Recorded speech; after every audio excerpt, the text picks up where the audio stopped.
Yo, Star Creators Africa. Pack, I like Look, reality check. Check it.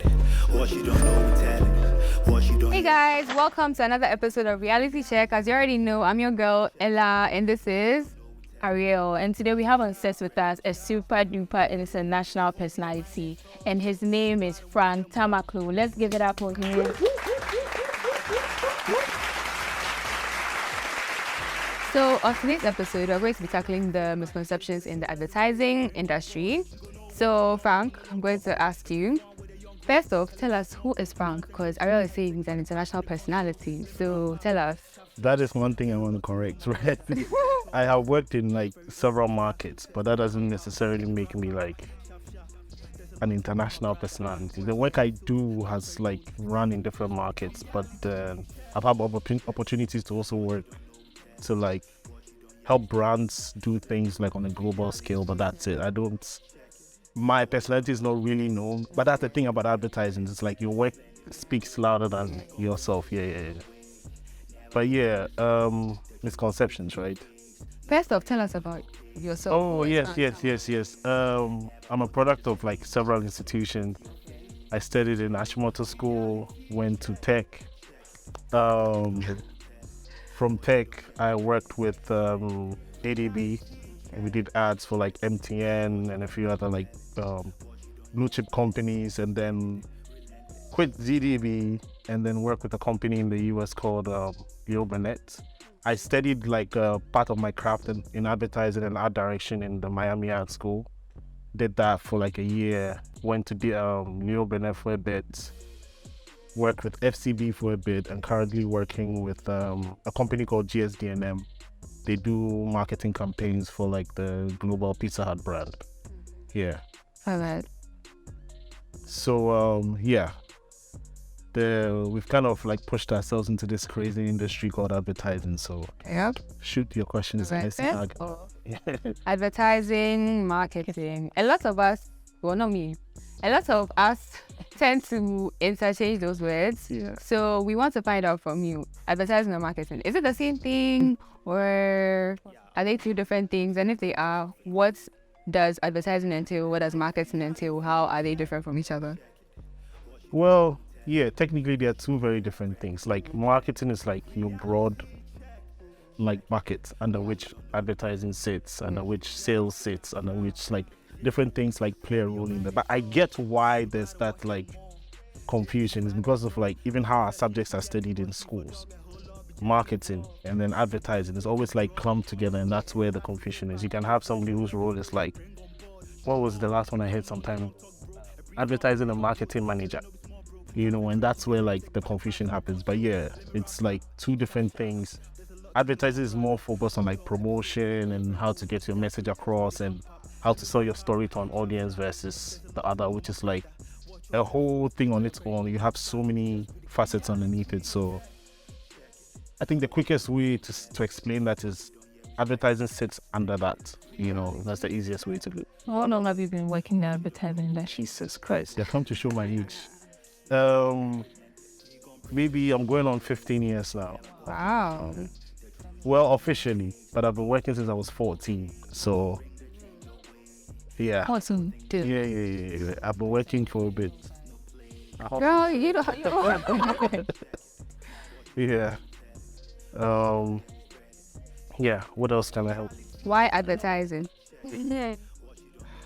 Like, I feel like for me, the reason why it worked was it was like advertising had like a bridge between art and commerce, and then that fine line between where, I don't like to say this, but do the be like money is sweet. But that fine line between like using advertising, craft, skill sets, like, and even the different tools everybody has spoken about, photography, filmmaking, even understanding like the different social platforms and how that can contribute to helping a business make money or helping a business like get the message across, like really felt really interesting to me when I was like studying. So I decided to like dive in. And I'm actually very curious as to why you started working in the advertising agency at age 40.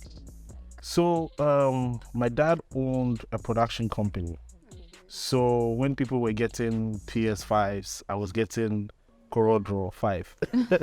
So back in the day, you have to install like with floppy disk and things like that. So like I started that early, you know, and then when I got to after high school going into uni, I kind of got tired because I was doing like logos. My dad used to do like production stuff, so like t-shirts, baseball caps, mugs.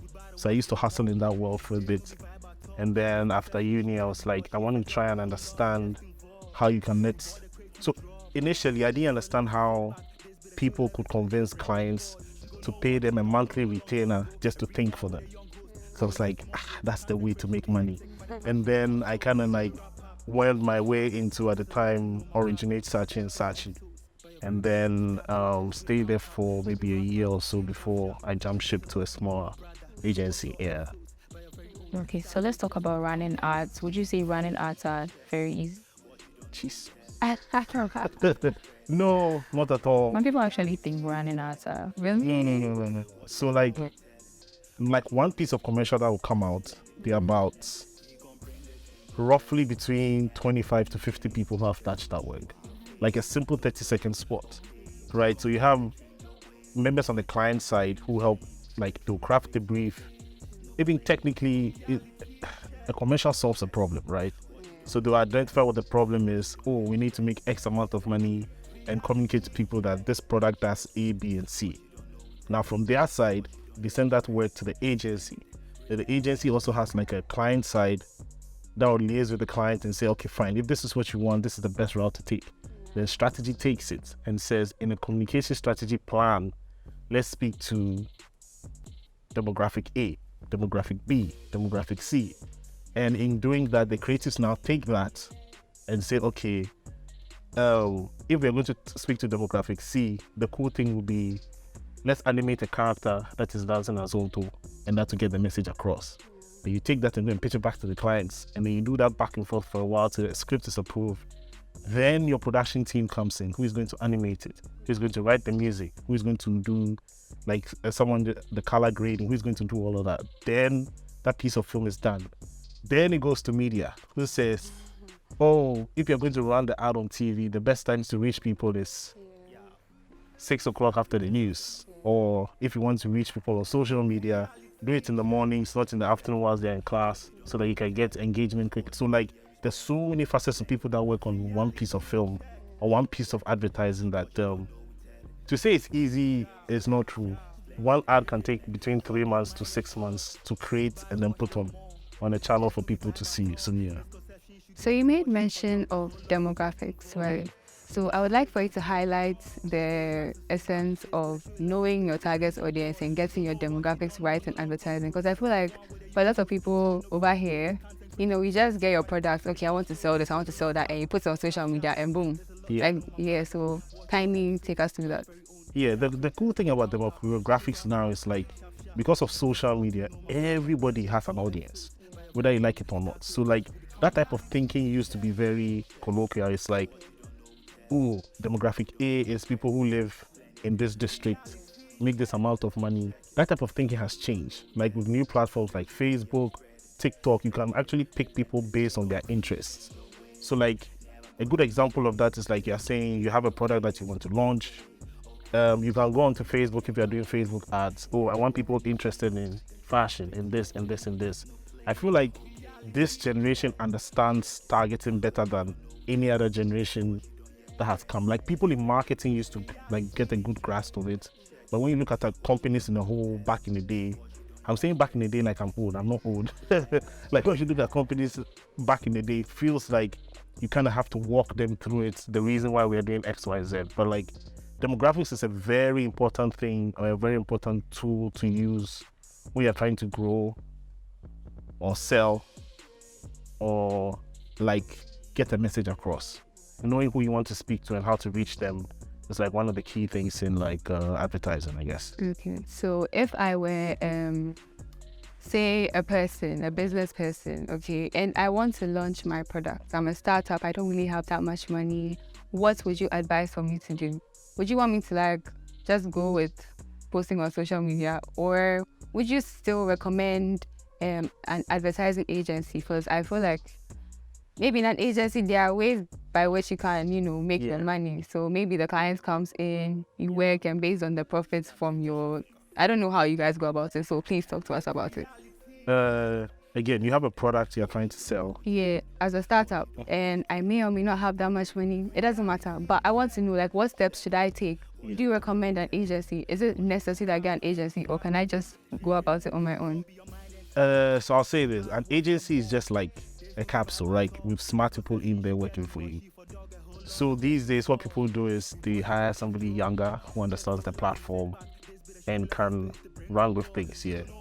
But what I'll say is, it depends on your budget.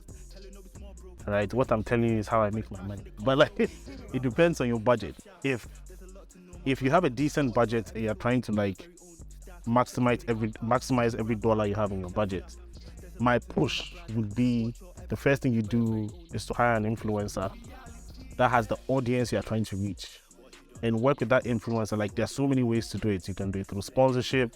You can make it a partnership of a sort. How many sales she can generate for you, she gets a little commission, or he gets a little commission. But like, I tend to advise people to go with influencers because they spend time building their audience. They spend time having a relationship with the audience that you're trying to tap into. If you want to get the message out fast and grow your channel also, it's best to work with like pockets of influencers that have, and influencers, I say that like sparingly, not people with, if you have 1 million followers, we all know the metrics. You have a very small like voice of the 1 million followers, but there are people we call like the niche or the micro influencers. So they have between 5 to 10,000 people. Their audience are very engaged. They kind of know them personally. Those are the best people to reach out to if your capital is not like huge, Yeah. Okay, so in modern day, what does advertising look like? Because people still have the notion that advertising is in the form of traditional media. No.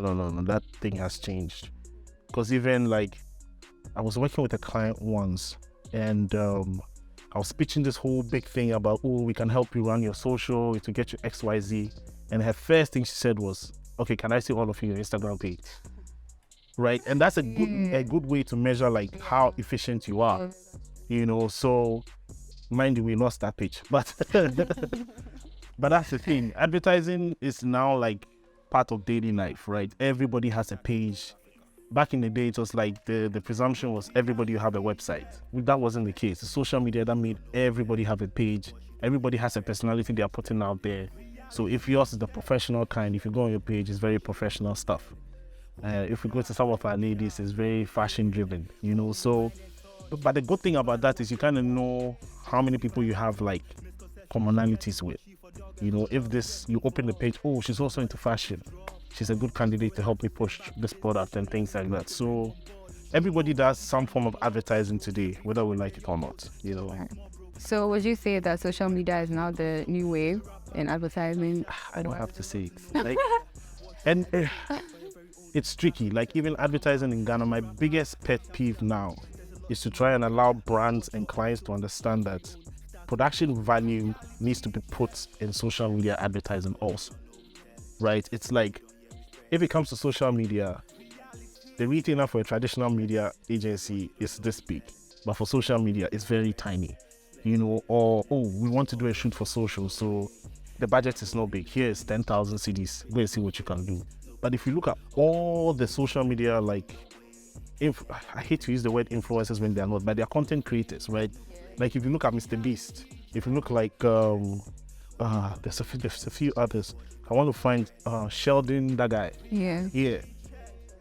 People like that have like crafted, like, if you look at their content from when they started to where they are, the production value like keeps going this way, and that's the one thing I'm trying to convince clients to kind of understand, that like, it's not just about, if you say social media, it doesn't mean it has to be thrifty, it has to be like lo-fi, like putting effort into the content reflects in the work and in the viewership of the audience you're trying to reach, yeah.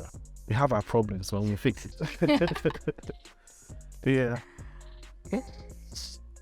But the one other thing I wanted to like point out to everybody is like, there's this saying that like a master of, what's the saying again? A jack of all trades is a master of none, right? But like, there's 2 more lines underneath that, right? Yeah. Okay. So, like, we live in a market where our advice that you learn as much as you can. Because even working in an agency, the fact that I'm creative does not mean everything creative comes from me. I've worked for like really cool campaigns where it was the client service person that came up with the idea, or it was the production guy that said, "Ooh, let's end with EDB keke," and that's why it hits. You know, kind of a thing. So it's like, I would say that phrase is something you should hold to your chest, where it's like, the more you learn, the better equipped you are, especially in this market. In other markets, you can specialize, it pays well, you can have a good living, but here, the more you know, the better for you, you know, so that you can easily pivot and be like relevant to whichever client that you have. And see, yeah. Pitching is simple, like, demonstrate what you can do for me, or show me pieces of work you've done before, that will demonstrate what you can do for me, right? And pitching is very, like, inevitable. You could have had the best solution for the client, but what the client is looking for also influences their choice of whoever they pick. But I think pitching is a very important thing. We do it every day. We have the elevator pitch. Hi, I'm from Tamakloe and blah, blah, blah. You know what I mean? And then we have, like, giving you time to set up your decks. This is what I can do for you. Look at the photography I did in 2024, kind of a thing, and walk you through like a whole elaborate plan on how I can make your business better. But I wouldn't say pitching has lost this. People don't pitch as much anymore. They do pitch, but usually it's like, you can only call someone for a pitch if you have enough capital for the person to pitch for. Because I wouldn't come and want to work with you if I wouldn't get any revenue from you. You know, so like some brands expect that, oh, I am so and so, I have 5,000 followers. So because of that, if you want to work with me, come and prove to me that you can do the work. How much money is available for me to do the work that is worth my time to pitch? Now, there's a problem in our industry that needs to change. Clients will call like 10 people, come and pitch my business. Each one of those companies is spending between 5 to 20,000 cedis preparing for your pitch. And then I come and pitch you. You've already decided that I'm choosing my friend's company from X, right? And they have all these people spend the money to come and pitch. So there's a guy I used to work with. His thing was, if you want me to pitch, here's my pitch value. You get it? So I put an X amount on a sheet of paper. I want you to come and pitch to do something for GCB. Okay, every pitch for my agency is 15,000 cedis. If you pay it, we pitch and put our best foot forward. You know, so that it's not like, it's Ghana, oh, free work, let's see which one we can put together, change it small and run it and say you didn't come up with it. It happens all the time. As I sit here, like, I wear many hats in the industry, so I do some filmmaking too. I've sent treatments to clients. They don't pick mine, but then I watch it on TV. They've shot my exact treatment. They give it to somebody else and the person films it. And I've had like situations where I had to call the person, have like confrontational like conversations to try and make sure that doesn't happen again. You get it? So I think it's also the value of what you're going to get from that pitch versus like the agency to trying to pitch you. So it's not that it is lost, it's just that it's not as profitable to venture into that field for like small agencies. Big agencies can afford it because they have capital. You know what I mean? So yeah. So I'll say this: talent is talent. Yeah. There's a lot of opportunity there, right? And the reason why I say that is here our industry is kind of small. And I say kind of because it's kind of small. But over there's a huge market. Like you're marketing to 400 million people. You know, there are over 2,000 agencies, all of them 1,000 and up. You know what, 1,000 people and up.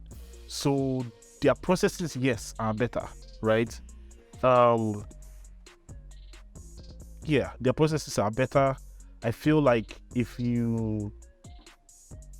are a few agencies here trying their best, right? And the processes are kind of similar. It's just that the methodology is very different. You know, there's a bit more regard. Like just 2 days ago, we had a seminar about like paying attention to creatives that are not as vocal. You know, it doesn't mean the person who knows how to speak is the best marketer or is the best in advertising, right? So you can tell that in that world, they've kind of noticed the nuances about like, oh, the fact that he can speak really well does not mean his idea is the best. We need to open the room or open the spectrum enough that we can hear the silent creative, the one who is not as conversant with speaking in public. You know what I mean? And even initiatives have been done to make sure that like women have better opportunities, you know, because advertising used to be a very male-driven space. The agency I work at is 60-40, women, female-led. You know, so like, what I'm saying this because I feel like here it's kind of skewed towards men still, right? And the processes in even selecting talent to work, it's like, who is willing to work the longest in an agency and stay late nights, you know? And it's not something that is very appealing to like, I say this very carefully, but like, women, even though work as hard as men, I think they have a better insight as to what is more important in life. So instead of sitting like everybody's here sitting after midnight slaving, technically you have responsibilities at home if you are married with kids and things like that. So like they've opened up the spectrum more for that versus here. You know, I think some agencies are trying, but it's not all of them. And in terms of like working processes, like there's a vast difference. Yeah. When something is being bid, it's being bid and giving everybody equal opportunity. It's not just to tick off a box on a piece of paper. When you hire a production company, you have to make sure they have all the different people that you claim are going to work. There are even like legal rules that when you hire a production company, all these people have to pay their rates. You get what I'm saying? So it's not about hiring him and putting him to the side, I'll pay you 200 cedis. When on paper, you're going to charge 1,008. Because there are rules and there are legalities that are holding that process together and making sure that you get your fair shake of the whole pie. So like processes, yes, are kind of different, but each market has its struggles, is what I'll say, you know. Okay. So can you share with us a couple of mistakes you made in your early years that you would advise any young creator not to make now? Because most of the things I did wrong kind of pointed me to where I needed to go. But what mistakes did I make? Oh, one big one. Now, this is not for everybody. Like there's this perception that, oh, forget working for somebody, go and do it on your own and you will blow. Now, if you look at the math of the number of people, everybody, because of social media, thinks they are Elon Musk, they are Facebook. Every idea they have is a golden one. My thing was when I got out of grad school, when I got out of uni, I had a group of friends, and our first thing was to set up an agency. Because when we're in school, we're doing cool things and putting on a wall. But then we come out and we realize that the business side of it, you need to learn it. Yeah. But that was a different era. At the time, social media was not like social media was there, but it wasn't as lucrative as it is now. Some of you can make so much money out of YouTube by just dropping your content in. Those times it was like the budding stages. So we felt like you needed to learn the business side of things. So the best way to do that was to go to a company and work with a company. But I felt like me failing at starting a small shop actually gave me like all the skill sets I needed when I went to work with a big agency. So in my career, I worked with a big agency for a year. The CEO kind of got fired, and then I left with the CEO to go and learn from a small agency and how he grew it up to what it is today. So I have that benefit of seeing that, you know, and I understand like business ethics. I understand a little bit about like what the client really needs to tick his boxes versus I'm not like making money on YouTube, but like I understand how to have client conversations what are the important things clients put above, and how to sell their product, and pay attention to what the little nuances are in selling their products. You get it? I'm not an expert in just social. I'm an expert in like client relations. I can convey my ideas in a way that is like responsive and get feedback from them also. These are like little things you can learn from working within an institution built to like teach you that, versus just starting your thing on your side. Now, I won't say don't start your thing on the side. Start, yeah? Ghana, we are in a hustle economy. Your thing is on the side. You're working for your boss, giving him 100% and then going your soon. So yeah, I prefer working in this market than outside. Yeah. Now, I say that because my first year in the US, I've never had like, I know, you guys know what a belly laugh is, right? Like, you laugh at something that's funny, right? And those days, like even these days, commercials were supposed to make you funny. I think the ads are cool, but like if I saw Lil Wayne dancing and doing some Jimmy thing, it appeals to me more because that's my culture. You get it? And over there, I get it. Like I know how to make ads there, but I kind of enjoy making ads here because I can bring that production value. I can bring like even like some of the way we edit out there. If I bring it here, it's a very refreshing thing here, but I can tell a similar Lil Wayne story, but in a really, really cool way that appeals to like Gen Z. You get it? And that's my thing. Like I truly, truly enjoy working in this market. I hope my bosses don't see it. I enjoy working there too. But because this is where I'm from, I'm more connected to what is here. Yeah. Yeah. But then one thing too is the budgets are very different. Like when I say the budgets are different, the budgets are different. Yeah. And it gives you room to do really, really cool work. If you have enough capital, you can think more, you can get things done. So yeah, the budgets are really very helpful. No, so like I'll tell you like something really shocked me, yeah. In my first year at Leo Burnett, we ran a campaign and I saw on a slideshow that they had a budget of $80,000 for an ad campaign that was going to be run. And I didn't pay attention to the fine details. And then so there's the thing that you see the numbers dropping as your dollars are being spent. We started a meeting, the thing was up there, the media guy had put it up. As we are talking, see the poverty from where I come from. No, but like I could see the numbers going. I was like, what's happening here? So the numbers kept going down. Then it ran all the way to 40,000. I was like, and I tapped the guy. I was like, is that right? He said, oh yeah. So Facebook has a thing where you can see the dollar spend happening live.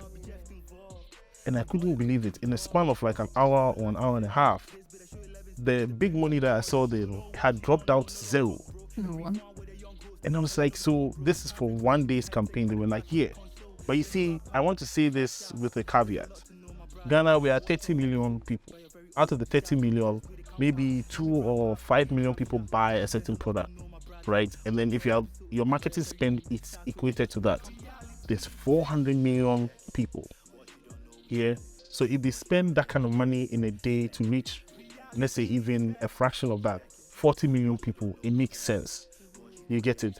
But again, I'm using my lens and my culture to look at those numbers.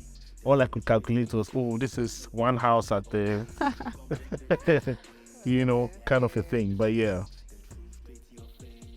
the money is decent. It's not like the money is decent. You still have to work and prove yourself and all of that. But like, yeah, I'm not saying everybody should run away. Yeah. Because the thing is right now, like the world is like migrating towards Africa. And before you had to be like them, now you can be yourself. Burna Boy is doing it, Wizkid is doing it. You have influencers doing incredible things. Cameras are following rich people's kids, like people are consuming our content. So if you look at it, you can position yourself in a way that you can also tap that money, you'll be okay. There's no need to run away, is what I'm saying. So how would you suggest we position ourselves to tap into that money? Content. Yeah. Like Sheldon's thing, Oh, let me tell you this story. I work with a lady. She's 25. She's from like Texas somewhere. And then also time we're brainstorming, I was like, oh, have you seen Scopa Tumana? I was like, yeah, I've seen that. And this is a girl that has not done anything with Africa or anything, even to think, she didn't even know the guy was Ghanaian. But that content had traveled across the world in such a way that it resonates, right? It's the same thing if, because now the world is like open to everybody, positioning yourself is like finding that thing that makes you tick, that makes your audience tick, and continue pursuing it and see how you can grow that. You know, Mr. B started this really cool thing about giving incredible sums of money to people. And that has grown his business to the point where he makes close to $100 million in a year or less, I think. But like, it's the same thing. I feel like that kind of thing where Burna Boy is on stages, we can easily find somebody here to do the same thing. You know, my dream is to figure out how to like let clients understand that the fact that you are working in this market, you can also create content for that market and equate it to the right value of money you should get. So I should be able to work in Ghana and create content for the rest of the world, just like they do in Brazil, just like they do in other markets. You know, it's my dream, and fingers crossed. The final wave. And I was to get into the advertising industry. Oh, do it is the best thing you ever do. What? Because it's like, today you will be working on telcos, the next day you'll be working on condoms, the next day you'll be working selling a tennis racket, selling insurance policy. It's not a boring job.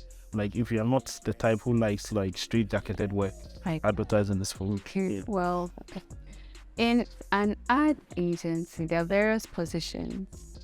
There are the account people, the creatives, the finance people. So I feel like if you're saying I want to work in if you're saying that, you know, I want to work in an advertising agency, there's obviously something that you have to go in as. So with what you're saying, could you like help us here? Could I help you do what? Understand the role, so could I help you get into an agency? But yeah, cool.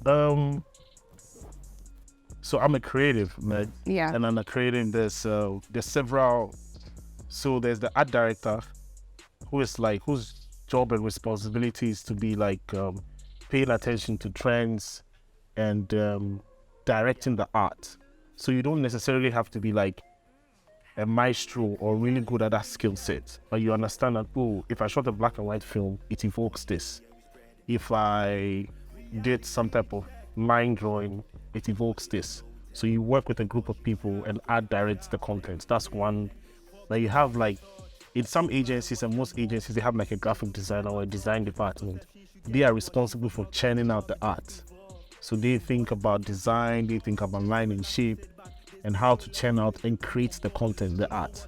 Then that's one side. Then you have the writers, who we call the copywriters. They also like are responsible for actually directing also, but they also create the art, right? Then that's like the art director and the design, we kind of all work together. But in a traditional agency, the copywriter and an art director work together consistent. Then you have your production side of things. You have your producers, your executive producer, you have your now it depends on the agency setup too, but you can have like film editors, you can have, some agencies actually have because of social media, they call them content creators, but they also create films, you know. So there's that for the creative side. You have a whole section for the account development side. Then you have strategy. Now they are responsible for like paying attention to like cultural nuances and merging it with what the client need is, and then selling it to the creatives. So there's that. And then finally you have like your client management section. So it sounds, client management really sounds like it's, oh, client wants this, I went to the creative. That's not what it is at all. You know, they have a responsibility for understanding the client's business and being able to advise the client. If you're lucky and have a really good client service person that has the respect of the client, your job as a creative is really easy, because he can guide your work to service the client, and it's easy to sell the work for you. So like in a very small bucket, that's what each person does, yeah. All right, guys, thank you so much for joining us. Once again, this is Reality Check, a Star Creators Africa initiative produced by 11th Space. You can find us on Twitter, Instagram, YouTube. Also, I would like to give a big shout out to MCB Rentals. They sponsored our equipment for this episode. So yeah, shout out to them. Yeah. Also, before we go, I would like for you all to just take a moment. Absorb everything that you've learned. You know that this video deserves a like. Drop your comment. Please share. Someone else needs to hear this. So please do that. Also, if you want to listen to us, we are available on Apple Podcasts and Spotify. So check us out on your rides, all of that. You can just hit the play button, listen to us, and, catch the cruise. Yeah, so thank you so much, and we'll see you on the next episode. Bye. Bye. In the console, let me wrap up. Sharp, sharp. There's a lot to know, my brother. Watch all episodes by your very own Star Creators. Really come up. Let me wrap up. Sharp, sharp. There's a lot to know, my brother. Watch all episodes by your very own Star Creators. Really come up.